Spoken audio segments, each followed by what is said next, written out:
Hi friends, இன்னைக்கு குயிக்காக ஒரு அமேசான் ரிவ்யூ அண்ட் அன்பாக்சிங் பார்த்துடலாம். நான் வந்துட்டு இந்த 2 டயர் ஸ்டோரேஜ் பாஸ்கெட் தான் பர்ச்சேஸ் பண்ணியிருந்தேன்.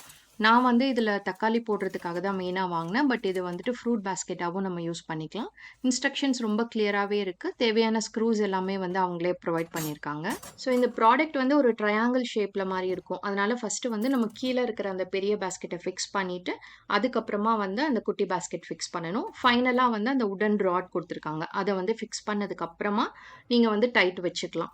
ஸோ அதுக்கு முன்னாடி சும்மா கையிலேயே வந்துட்டு ஸ்க்ரூ பண்ணிடுங்க. ஃபைனலாக வந்து நீங்கள் டைட் வச்சா போதும். மெயினாவே இந்த ப்ராடக்ட் நான் சூஸ் பண்ண ரீசன் வந்து குவான்டிட்டியும் நெறையா புடிக்கிற மாரி இருந்தது. அதே மாரி ஹைட் வந்து கொஞ்சம் கம்மியா இருந்தது. ஸோ நம்மளுக்கு வந்து ரொம்ப பெரிய ஸ்டாண்ட் வந்து கிச்சன்ல வச்சிருக்கோம் அப்படிங்கிற மாரி இருக்காது. லுக் வைஸும் வந்து ரொம்ப நல்லாருக்கு. நம்ம பெரிய வெஜிடபிள்ஸ், ஃப்ரூட்ஸ் இந்த தக்காளி, ஆப்பிள் இந்த மாரி ஐட்டமெல்லாம் டைரக்ட்டாவே ஸ்டோர் பண்ணிரலாம். இன்கேஸ் நீங்க வந்து பூண்டு, சின்ன வெங்காயம் இதெல்லாம் ஸ்டோர் பண்ணோம்னா, நம்ம கிச்சனுக்கு யூஸ் பண்ணுவோம்ல, அந்த லைனர வந்து நீங்க கரெக்ட்டா இதுக்கு கட் பண்ணி போட்டுக்கலாம். இல்லன்னா ஏதாவது ஒரு பேப்பர் மாரி போட்டுட்டு தான் போட முடியும். ஏன்னா, அதுல இருக்கிற அந்த ஹோல்ஸ் பார்த்தீங்கன்னா கொஞ்சம் பெருசு. ஸோ கண்டிப்பா சின்ன வெங்காயம், பூண்டெல்லாம் கீழ விழுறதுக்கு வந்து சான்சஸ் இருக்கு. ஸோ இந்த ப்ராடக்ட்டோட லிங்க் வேணும் அப்டின்னா மறக்காம கமெண்ட் பண்ணுங்க. நான் உங்களுக்கு லிங்க் சென்ட் பண்றேன்.